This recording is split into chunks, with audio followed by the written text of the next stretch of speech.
individuals here. We have educators generally as practitioners, we have school heads, school owners, we have administrators, and of course, we have several people occupying several positions. Individuals here, we have educators generally as practitioners, we have school heads, school owners, we have administrators, and of course, we have several people occupying several positions. Individuals here, we have educators generally as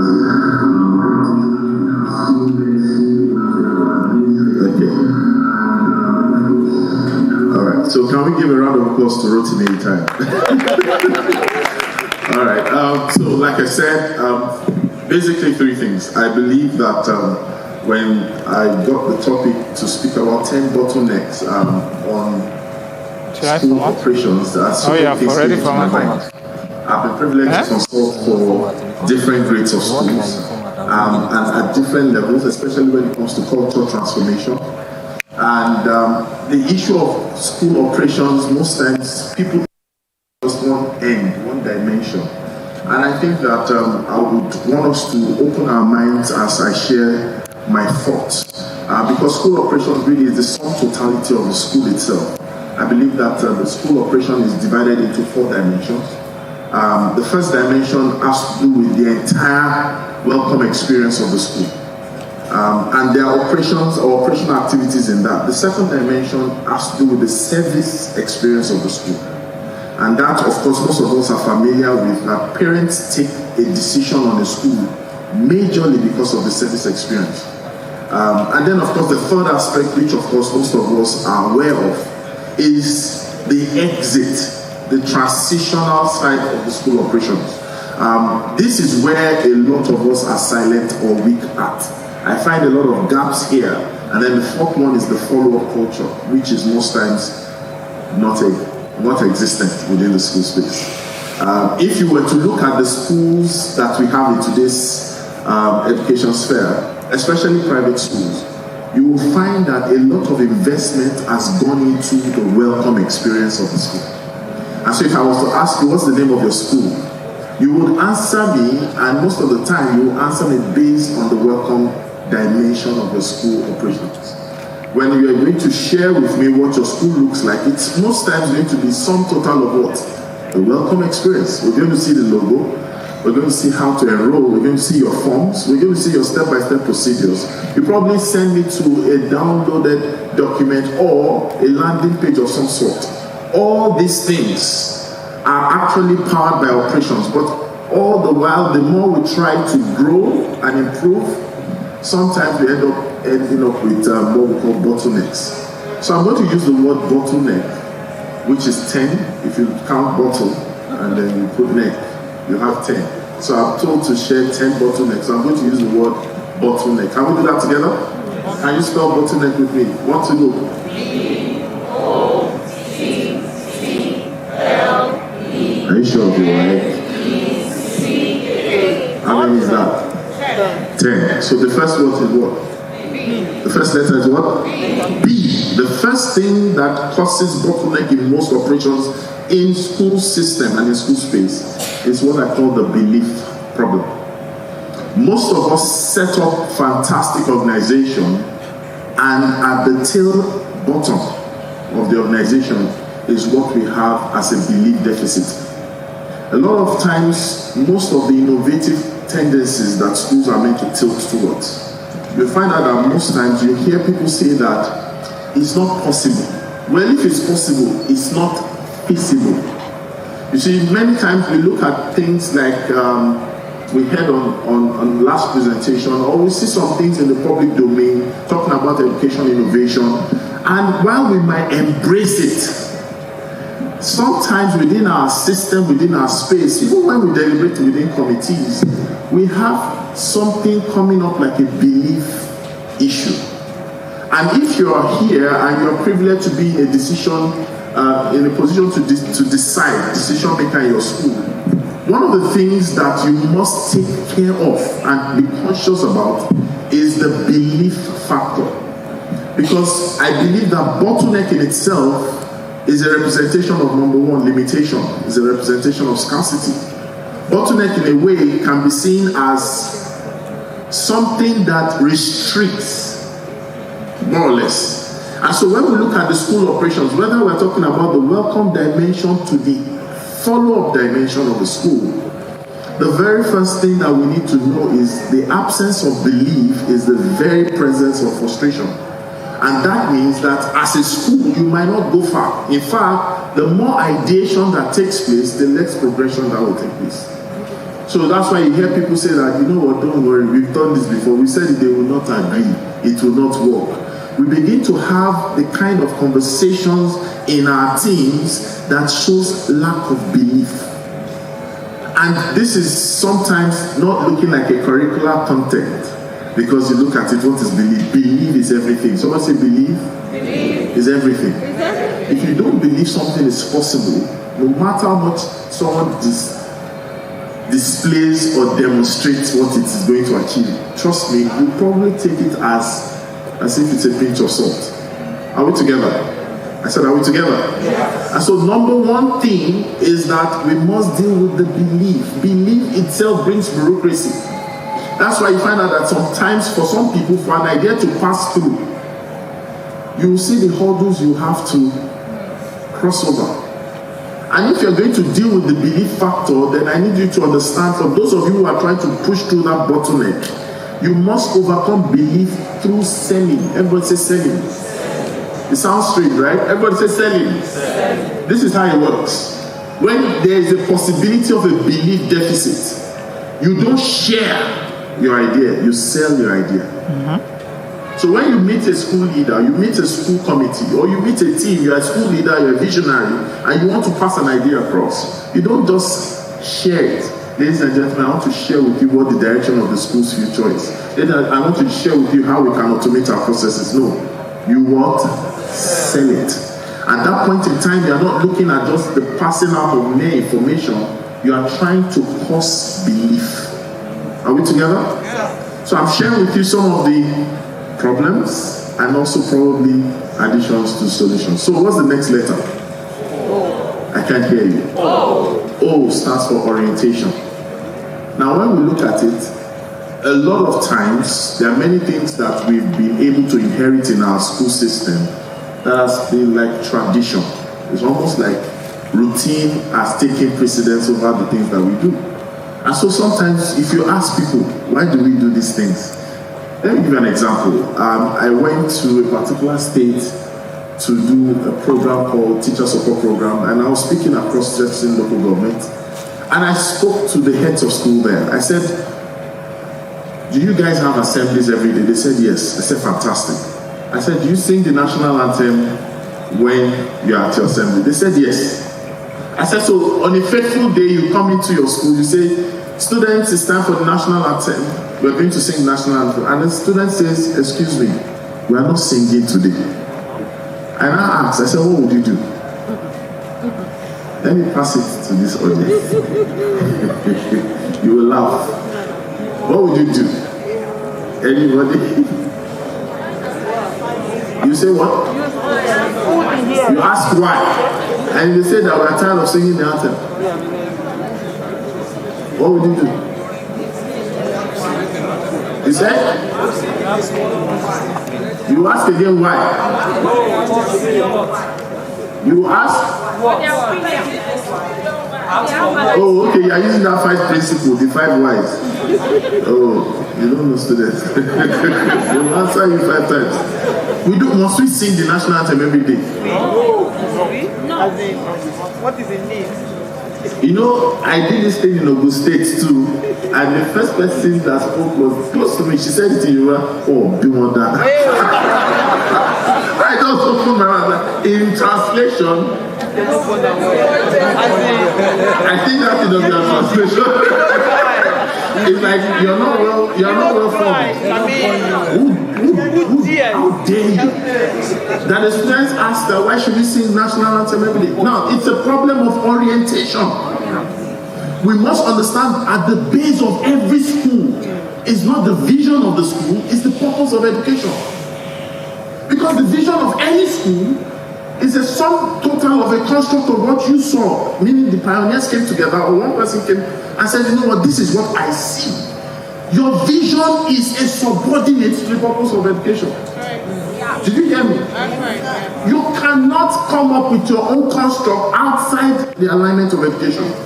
So anything you do that looks nice, anything you do that fits maybe documentation. You know, sometimes as consultants we can beautify a document and there's no soul inside.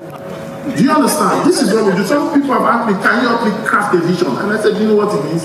Whatever I created is mine. I saw it, you didn't see it. I will not teach you how to see. You know how blind people are held by someone and then they take them around. Are you following what I'm trying to say? The day I leave, you have no vision. So the first thing we need to understand is orientation. Stop saying orientation. Orientation, lack of it, insufficient orientation, inconsistent orientation is also something that produces bottleneck. I wanted to actually, because I don't want to tell you secret, I'm trying to tell you after I finish my session, but I wanted to demonstrate something. I was planning to come here with a bucket and also a bottle of wine. And if you know how a bottle looks like, you know that at the neck of the bottle is very narrow, isn't it? It's the same thing.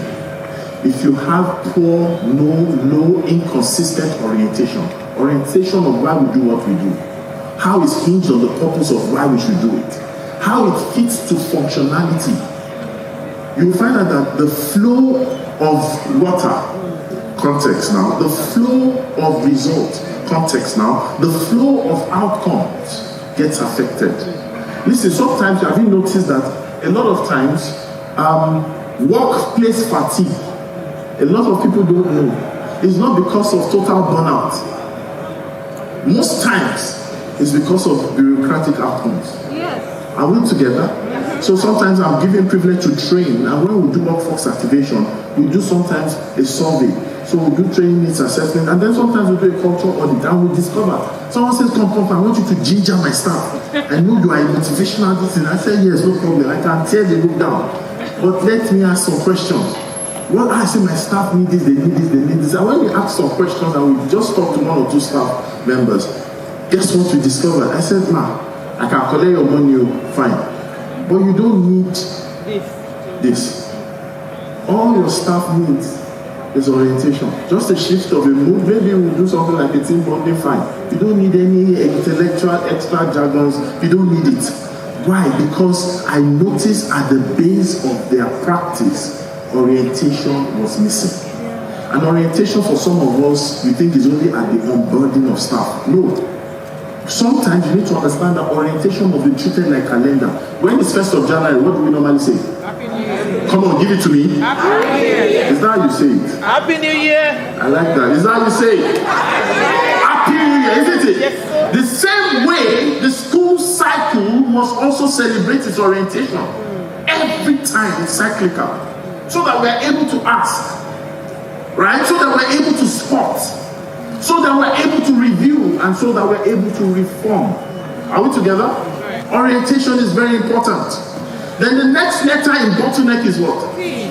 Talk to me. T. I can't hear you. T. This is low. T. T. Now, you know why you say T? I love tea as a T-E-A. So when you say that, I felt like taking a cup of tea. But T, in the first letter T, you have a team.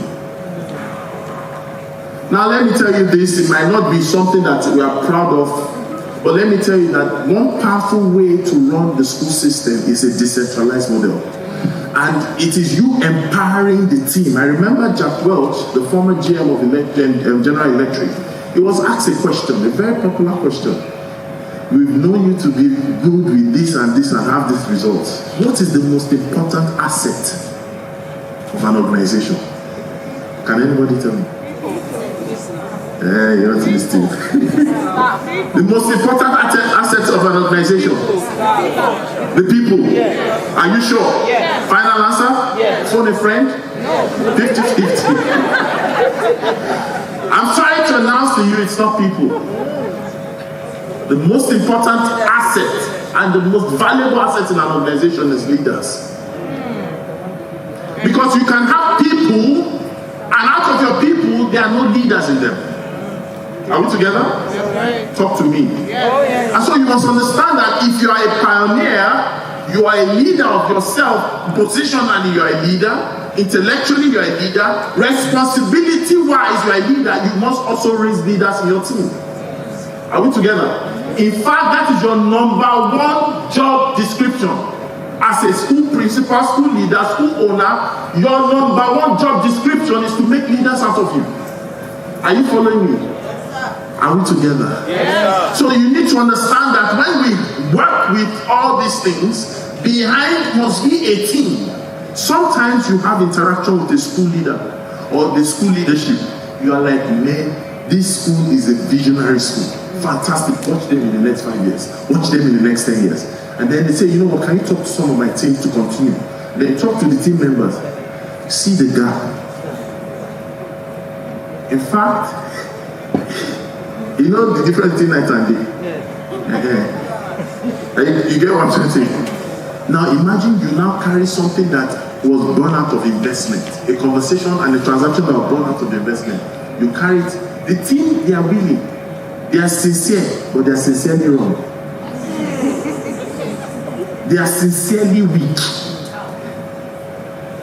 And it's a capacity issue. Because for every time a team appears, capacity appears.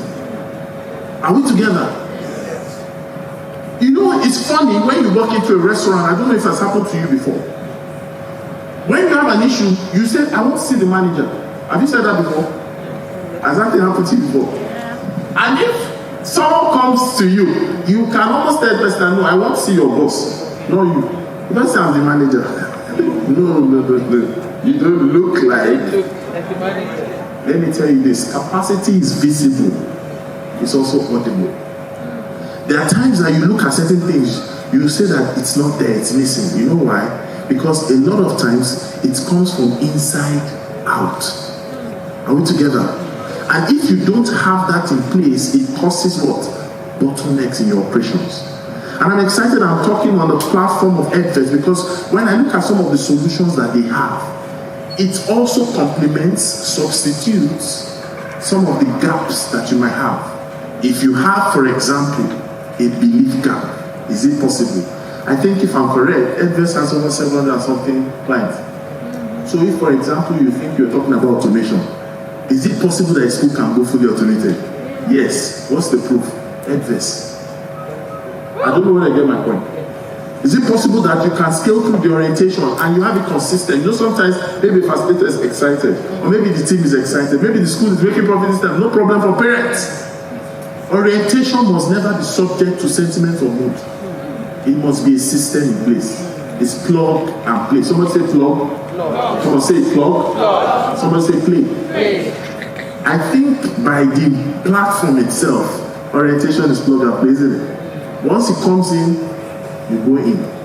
And then when we talk about the team, fantastic support structure, isn't it? And then of course, I'm sure there's going to be an orientation and training for the team. So what I'm trying to say is I want us to look at it from a relatable angle, isn't it? So we have B-O-T. What's the next letter? T. What's the next letter? T. The next letter T. What do you think is the next letter T? If you get it, I'll give you $1,000. You don't think I can? I said I'll give you $1,000 if you get it. Training? No. Trust? Yes. Team trust. Huh? Time? No. Trust. Huh? On this table, you can't answer a question I need, right? You want to collect my money. The next letter is trust. Everybody say trust. I could have changed this actually. You answered trust. Did I hear you say it? You see, it's capacity. You didn't talk. Have faith in yourself. Do you understand what I'm trying to say? Now, listen. Trust is a big deal. And I want to tell you this, it also affects even people who are non-education based. Let me tell you, when you build your organization and you at the heart of the operation, right, there is what we call the fabric of trust. And the fabric of trust is found in your model of operation and leadership. I normally share this fantastic model of leadership, and you might practice it in your own way. that for you to be able to trust, you must also be able to thrust. T-H-R-U-S-T. Are you getting it? Somebody must be in the place of flow of action for you to be able to trust. And this is how it works. I do, you watch. I do, you do. And then you do, I watch. Can we say it together? I do, you watch. Watch me do it. Then I do, you do.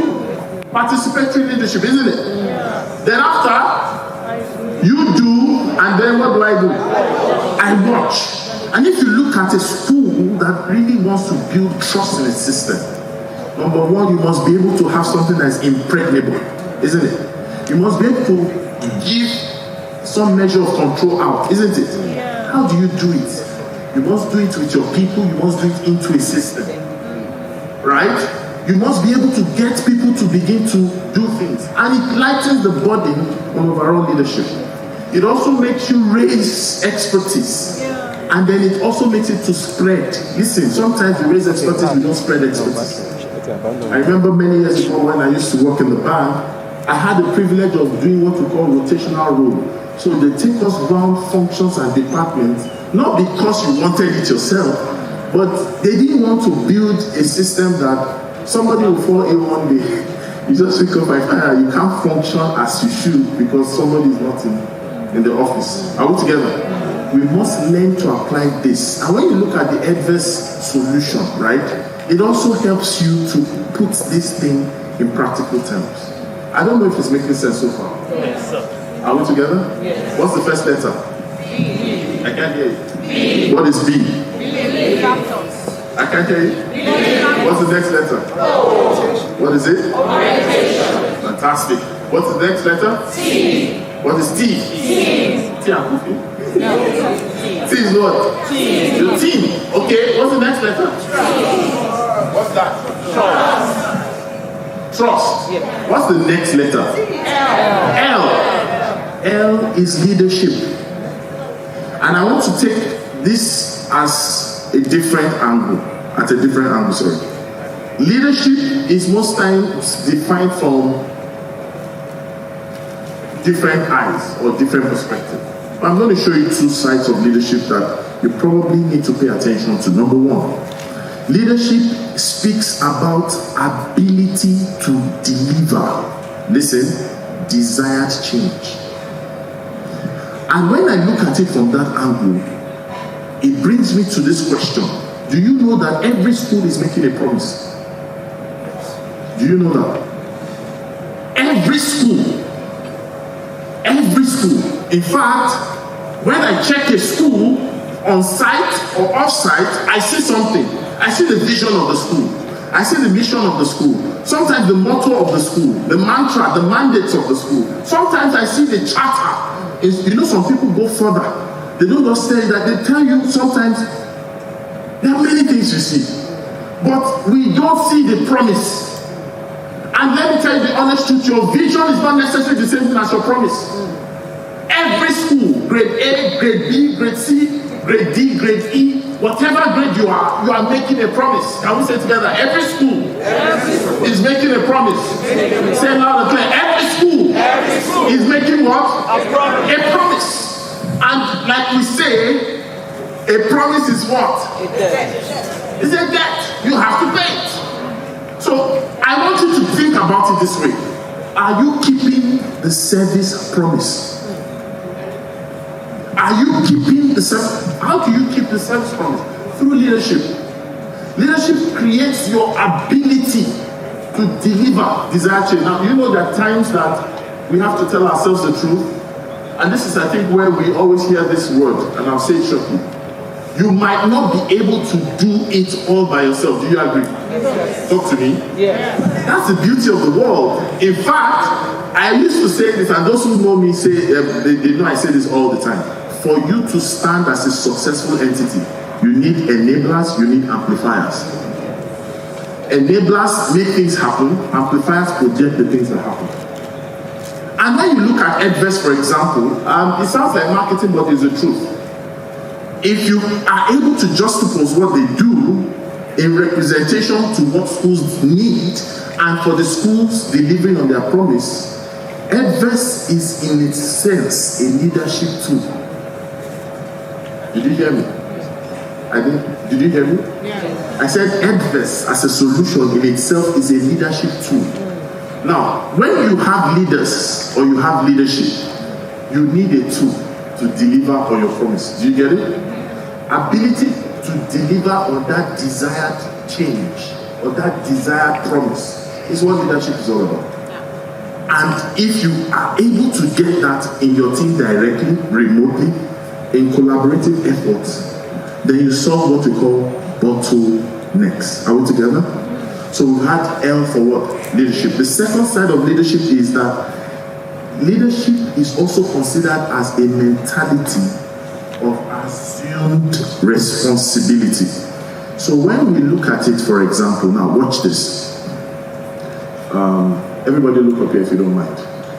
Forever, are you there? How are you? Are you looking at me? Okay, so watch what I'm going to do. So I'm talking to you right now, and they can see me talking to you, right? So as I was talking to you, you understand. What did you do when I moved away? You looked at it. So what came to your mind?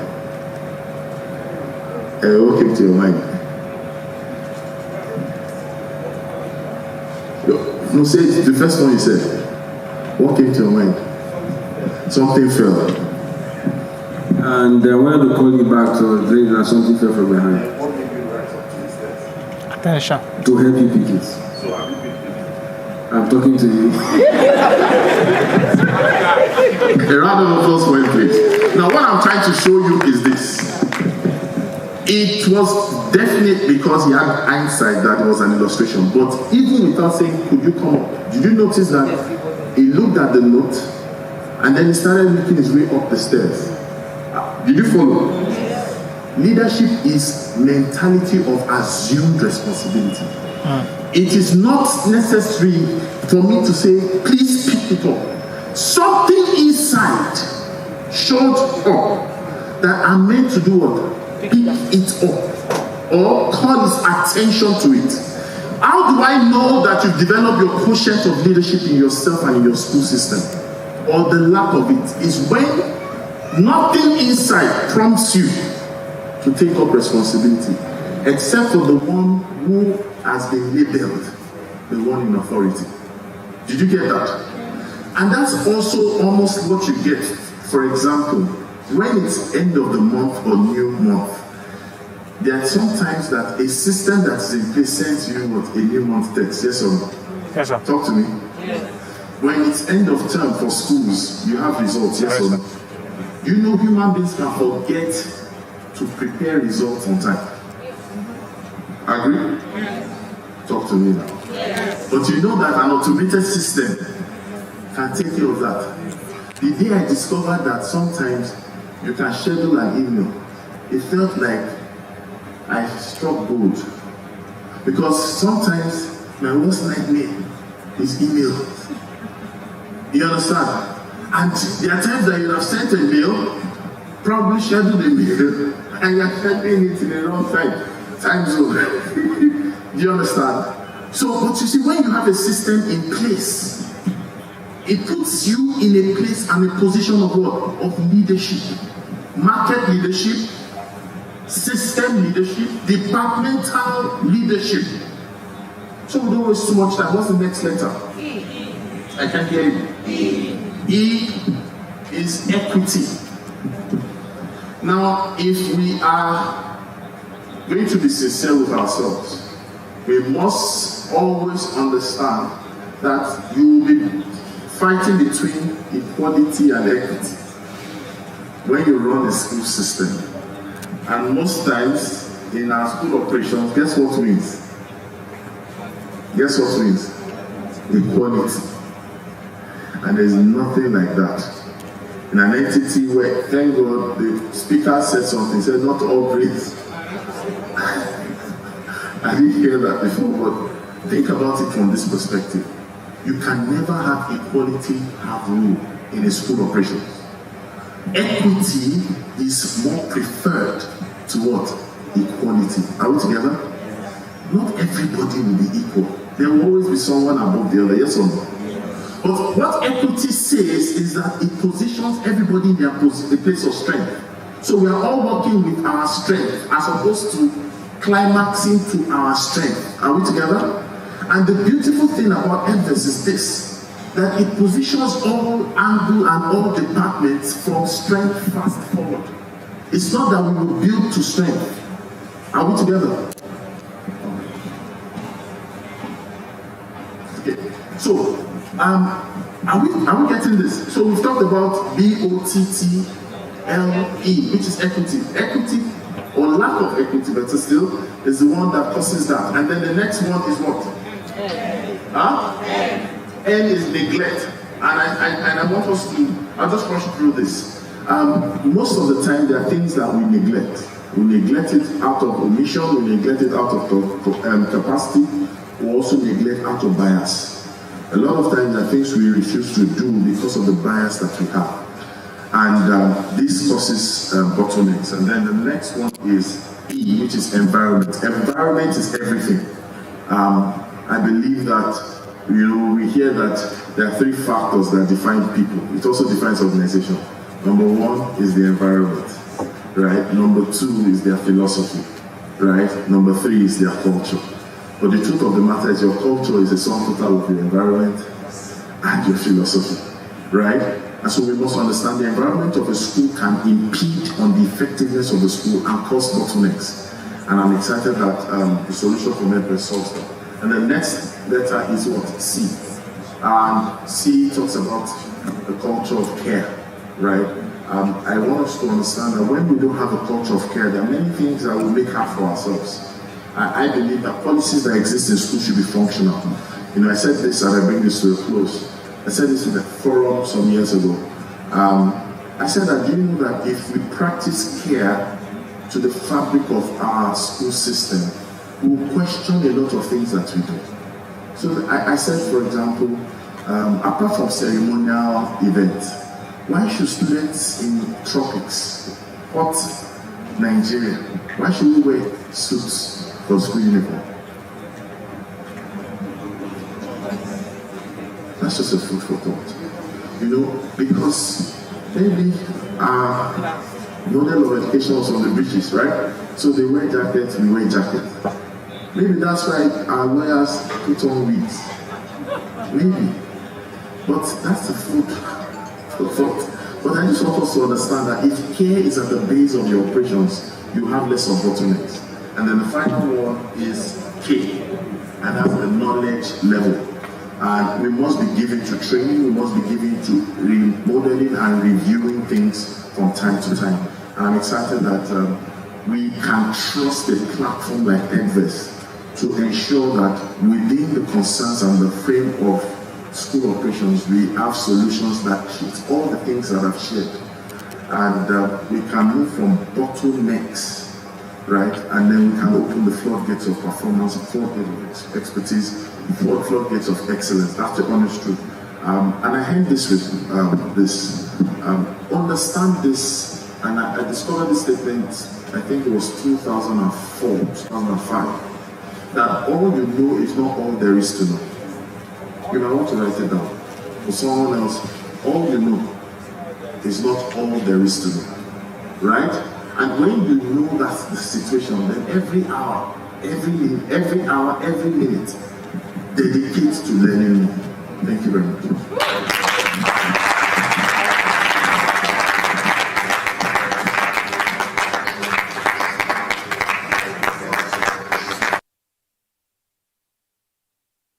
Very good, sir. Wow. Please, thank you. Apart from the tables, thank you very much. If I'm not sitting on the table, please clap.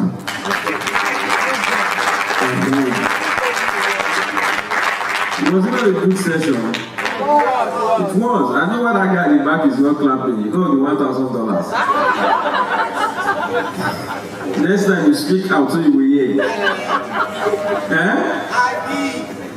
Madam, did you hear him say trust?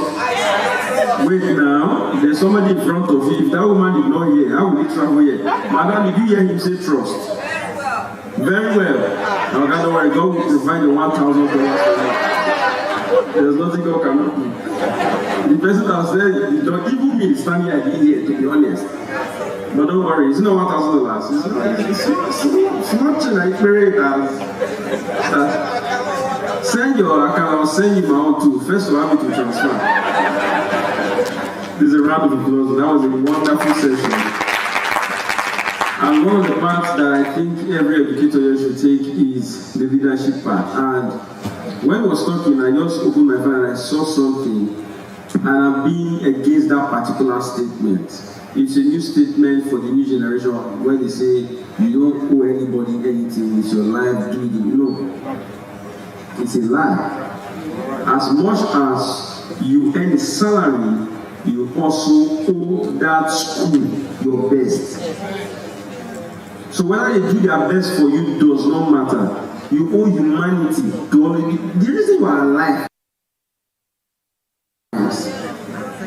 So if you forget anything he said, that leadership part, don't forget it. Take rest. Find this in your mind. The salary might not be big, but the fact that you accepted to take it, you must give your best. Please, a round of applause. Thank you very much, sir. Thank you very much. And so right now, we understand that this seminar was going to take this long, so we made arrangement for lunch. And they paid for it. I've seen it is there. So please don't go. Because I tasted one is sweet. If you go, the food will spoil. So please, bear with us. We're going to run very fast so that you can take your lunch that was prepared for you. If I'm responsible for that lunch. So assume responsibility for that lunch, because one is your own. If you go, you have made that right responsible. So assume responsibility for the lunch so that everybody will have that portion. So the next segment is a panel session, and to coordinate that, please let's welcome the CEO of Edves, Dimitri Falana. A round of applause for him. Thank you very much.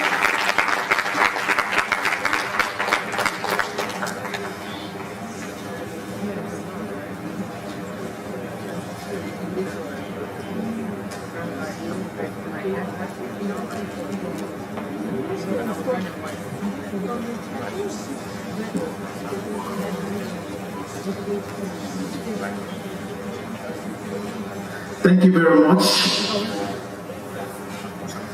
So we'll go to the next session.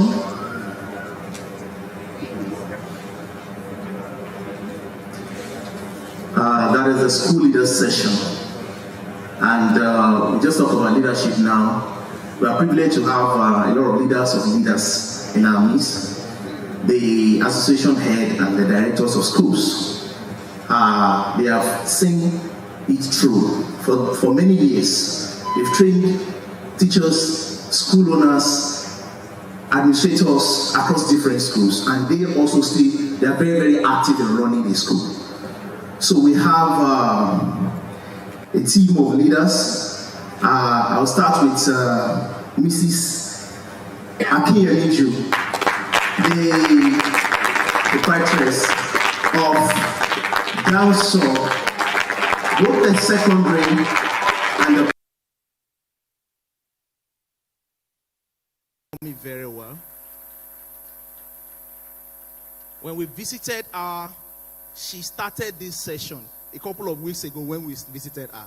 So she's going to continue because she has actually given us a lot of insights. And also I'm going to invite to the podium the director. Okay, before I move on, Mom is the African president of ACSI. That is the Association of Christian Schools in Africa, private school. Okay, you can see that. Anyway. Then I have here also the president of APEN. And also, she's the CEO and director of Green Spring Schools. Mrs.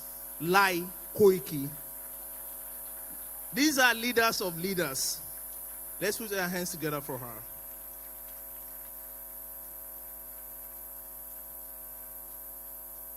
I'm expecting one of our guys to be here I'm not so sure. The president of NAPS, Nigeria, Chief Yomi Otubela. Okay, maybe he's on his way. Okay. Thank you.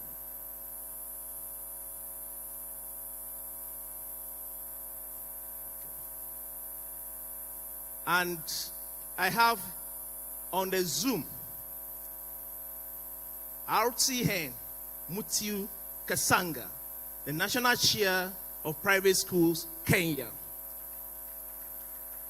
There was a flight for her, but she could not come due to some reasons.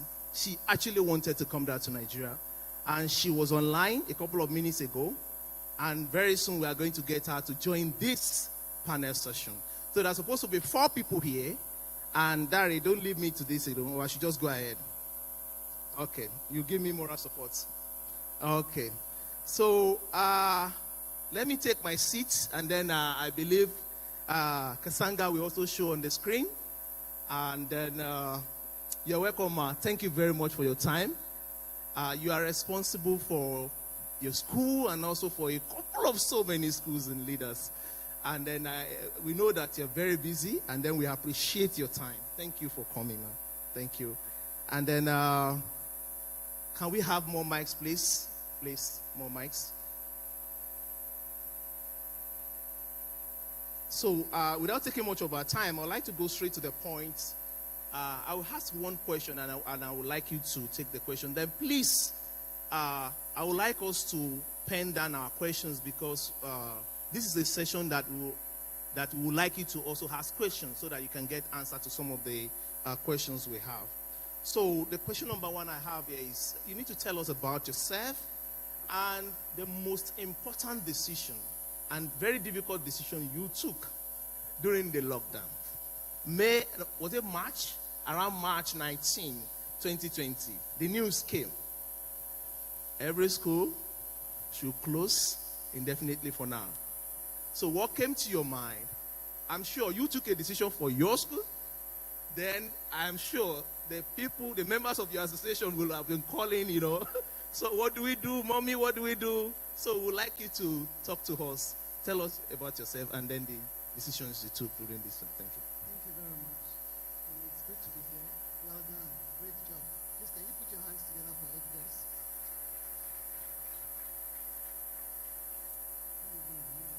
It's been a long time, isn't it? It's over a year. Yeah, over a year. Well, obviously, we had to shut down, and we had to instantly. And they're thinking, what next? And what next was about, going online. For us, that wasn't such a big deal because we were already online anyway. However, many other schools had issues, and we had to give advice, we had to give support. And so for me, it was a distressing period, I must say. It was quite challenging. However, we pulled through. We're all here. So we thank God for that. Okay, thank you very much, Mommy. Over to you. But you didn't tell us about yourself, your name and your background. Okay, so I'm Mrs. Michael Ikin, the founder of Green Spring School, and that started 36 years ago. And right now, we have 4 campuses. And what's important, the most beautiful of the campuses is what we call the Anthos House. And that's a special needs campus. And for that, special needs. Students with special needs. We have a dedicated campus for them. These are children that cannot run an inclusive kind of program, because in all of our campuses we have inclusive education for children with needs, that are living with needs, autistic children, children with Down syndrome, and all of that. But we do have a specialized campus for them. And for me, that's an area that has been neglected so far. Unfortunately, it also seems that the incidence of needs is increasing. I don't know what problem is, maybe it's associated with the kind of food we eat and I don't know the environment, but that is the case. There's so many children coming up with needs now. But it's a good thing that at least they're out of the closet, they can come to school, and there is a school that can cater to their needs. Thank you. Thank you very much, Ma. Mommy? Thank you so much. I'm glad to be here. And I congratulate Edves on this outing. And I pray for greater successes for you. And I'm also, well, I'm glad to be beside Laide. We were in school together many years ago, St. Anne's. Yeah. And I thank God for our lives. My name is Adwaki Amichu. I run Dancehall High School and Dancehall Primary School. We started with Dancehall tutorial school. That's where we train children who could not complete or pass their what we call JAM, but it's UME then, and then school certificate. But then we moved on to the high school before the primary school. I also I was the director for Association of Christian Schools International, Nigeria and West Africa until just about a year ago, until 18 months ago, but also the chairperson ACSI Africa. For ACSI, the headquarters is in the United States in Colorado Springs, but the West Africa is Anglophone, so the new director is Pastor Shegun Oludigbe, and I'm excited. I saw the River State coordinators there. We organize on a state basis, and what we do is to ensure that Christian schools run effectively. We give all of the support to ensure that what they set out to do, they're actually doing it. So that's not a Christian school by name. And the Dancehall High School started, we're 25 years old, and then the elementary school is 15 years old. The head of school for the primary school is Oladosho. And I thank God for the team. Thank you so much, the brother that talked about the bottlenecks. And I'm here to learn. I've been learning, to be honest. And every leader really needs to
Thank you very much, Ma. Do we have Harti and Mutiu Kasanga?